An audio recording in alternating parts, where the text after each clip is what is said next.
So the app I decided to look into is called Socrative.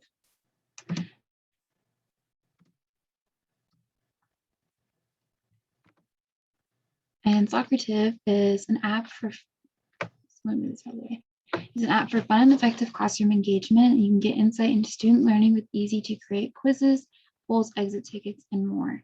So that's what their website describes it as. So with Socrative, teachers can create quizzes and exit tickets using a variety of different answer formats like multiple choice, true, false, short answer, and even more. And they can make online assignments become interactive. So the base base package of Socrative is completely free. They are limited. It is limited though, like you can only have 50 students per your room. You can only have one public room for your class, one activity launched at a time, and you can only have up to 5 saved quizzes, but you can have the space-free assessment and you can share quizzes with URLs. So there's 3 other options based off price. The next one up is for $89.99 a year. So you get all of this plus up to 20 public or private rooms, and you can have up to 20 activities launched at once. And then there's just a couple more options. And so for this one, it's custom pricing. It kind of depends on how many teachers you have in this bundle. Excuse me. And so you get all of this stuff plus a dedicated customer success manager, priority customer support, and access to Shobi Pro and explain everything. And so the highest one is Socrative Pro for higher ed and corporate, and it is $179.99 a year. You can have up to 200 students per room, up to 20 private or public rooms, and you can launch up to 20 activities at once. And there is restricted access with student ID, so there's a little bit more privacy with that, and unlimited quiz creation. So on Common Sense, it has fairly good ratings. The overall learning rating is 3 stars. From the community, it has 4, but there is a 79% privacy warning. So let's look more into all that. So for learning, from this reviewer, it has mainly positives, but they do talk about some of the drawbacks to this. Like it could have it could have more usability with features like text-to-speech, and it's not really a place you can deliver instruction. Like you can't really present things or use as a lecture, but it is like a means to preview or review material, and it is a great way to engage your class. So the community rated it fairly high. This guy gave it 4 stars, and he really enjoyed it. It's a great tool for making learning easier and effective. And it allows teacher to not only build his or her own quizzes, but also import quizzes from the store if you choose to buy those. So for the privacy, it's given a 79% warning for the privacy.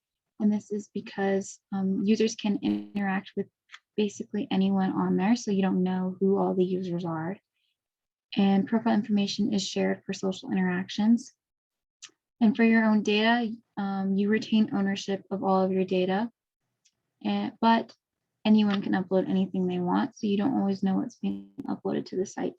Now for ads and tracking, it's kind of unclear about the rules and regulations for that, so that is another risk factor involved with that.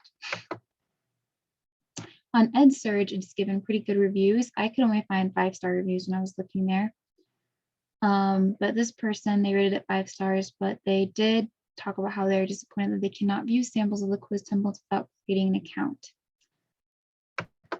Okay, so let's go to the website. Okay, there we go. Okay, so I'm just going to log in there, and you'll select teacher login.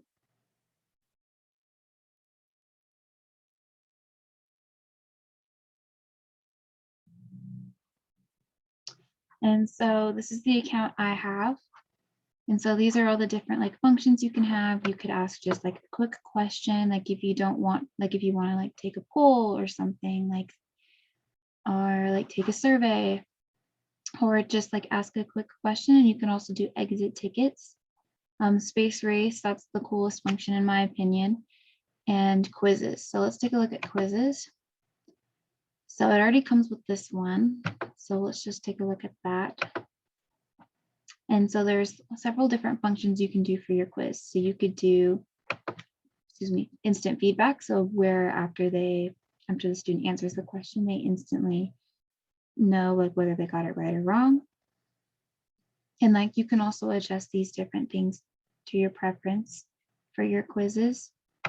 Open navigation, so where students they can shuffle a question, shuffle the answers, and then they get to see their final score at the end of the test or quiz. And the last one is teacher paced, so you can kind of do things in the way you want. So you could have it be where like after they answer their question, they have to wait until you select what they're ready for the next one and all that stuff. Okay, let's just get out of there. And then for the space race, let's just do this one that comes with it. There's lots of different settings for that. So you can do all this. So like you upload a quiz or something to use with the space race, and then you can personalize it this way. And then you can assign teams. So like say you wanted your students to work in 2 teams, like half the class against the other.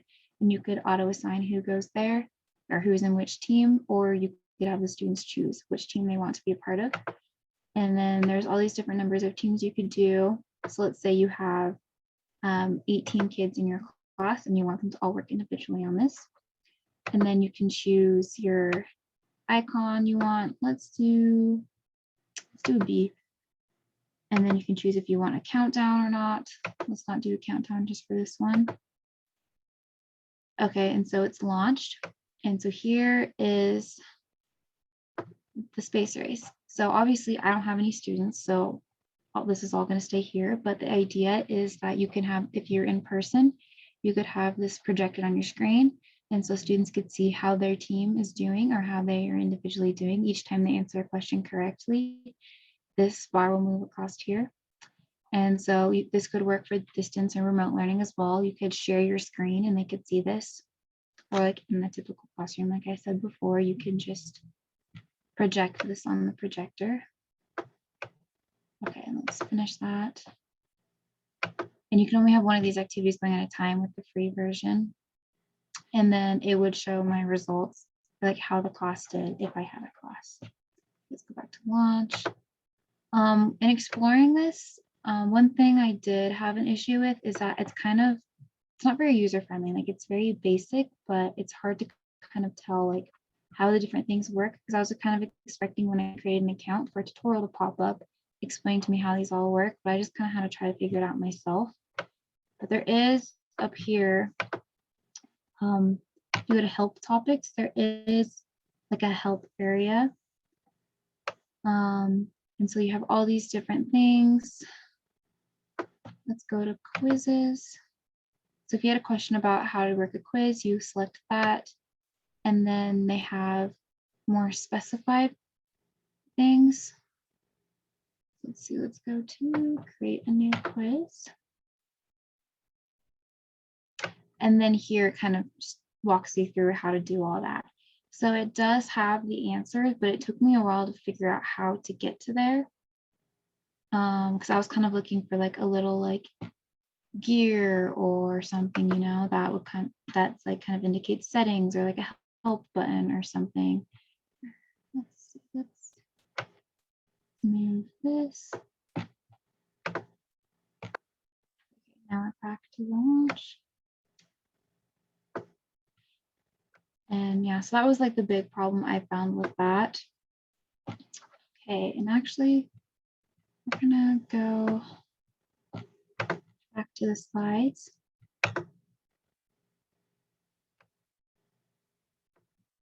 Okay, and so one of the main competitors that I found for Socrative is Kahoot. And like actually the space race did kind of remind me a lot of Kahoot. It's very similar. Kahoot is an online educational app that allows you to survey, quiz, and give formative assessments to students, and it has many interactive elements very similar to Socrative. And so I feel like Kahoot is kind of more game-based, if that makes sense. Like it's got a lot of interactions in it too, just like Socrative, but there's like more game options from my experience anyways. So kind of just depends on what you want to go for with your students, whether you use Kahoot or Socrative.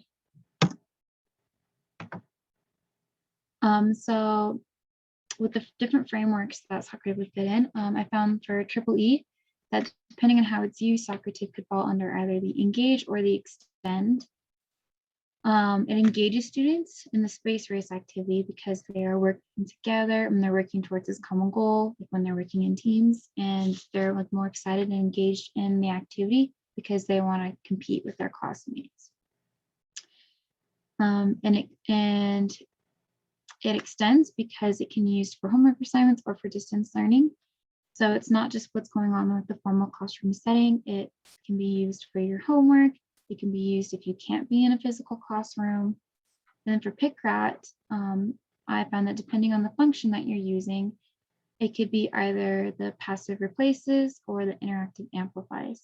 So the space race function helps students to interact with each other and have the options to work in teams, and it excites them about their assignment. So I felt like that was an interactive amplification. And all the other quiz and survey functions just kind of serve as passive replacements for like taking a quiz on paper. For the ISTE standards, I felt that Socrative fit by giving teachers more options to help engage and interact with their students through remote and distance learning. And it also makes it so that classroom learning isn't limited to the physical classroom. It can happen anywhere, kind of like I said in the previous slide. And students can interact with each other when they aren't physically together through Socrative. And those are my resources.